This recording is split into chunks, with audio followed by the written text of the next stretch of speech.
ஏன் கிட்ட வேணா அந்த குடும்பத்தை மறைச்சிருக்கலாம். ஆனா அந்த ஆண்டவன் கிட்ட மறைக்க முடியுமா? அதான் பொட்டடி போயிட்டான். என்னடா பேசுற? சும்மா ரெடி.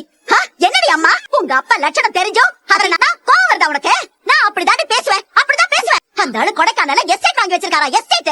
இந்த விவரம் மண்ணா கட்டி எல்லாம் எனக்கு தெரியலையே. இப்ப வந்து சொல்ற எஸ்டேட் இருக்கு, அதுல பங்கு கொடுங்கன்னு. என்ன தைரியம் அவளுக்கு? எஸ்டேட், வீடு, தோட்டம்னு அடுக்கறாளுங்க. எல்லாத்தையும் உங்க அப்பா ஒண்ணு விடாம சொல்லி வச்சிருக்காரு.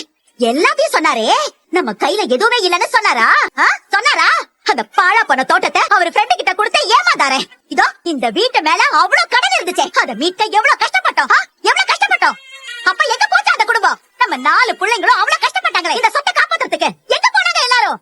இன்னைக்கு நாம இந்த வீட்டை விக்கிறோம்னு தெரிஞ்சதும் வந்துட்டாங்களே கத்தார்ல இருந்து கிளம்பி. மானம் கெட்டவங்க. அதாம்மா எனக்கும் ஆச்சரியமா இருக்கு. கரெக்டா வீடு விக்கிறது தெரிஞ்சு அவங்க எப்படிமா வந்திருப்பாங்க? இங்க யாராவது தகவல் கொடுத்திருப்பாங்களா? நம்ம வீட்டை விக்க போறோம்னு நம்ம சொல்லாமையே பல பேர் தெரிஞ்சு நம்ம கால் பண்ணாங்கல்ல, அந்த மாதிரி யாராவது சொல்லிருப்பாங்களா இருக்கும். இவங்க பேசுறதெல்லாம் பார்த்தா ஊருக்குள்ள ஆள் வச்சு எல்லாத்தையும் கவனிச்சிட்டு இருக்கிற மாதிரி தான் எனக்கு. என்னன்னா எப்படி நம்ம ரெஜிஸ்டர் பண்ண டைம் பார்த்து கரெக்டா அவங்களும் வருவாங்க.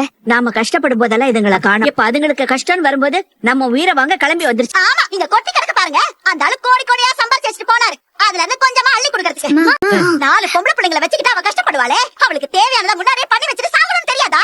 அவரு பாட்டுக்கு நெஞ்ச பிடிச்சிட்டு போய் சேர்த்துட்டாரு.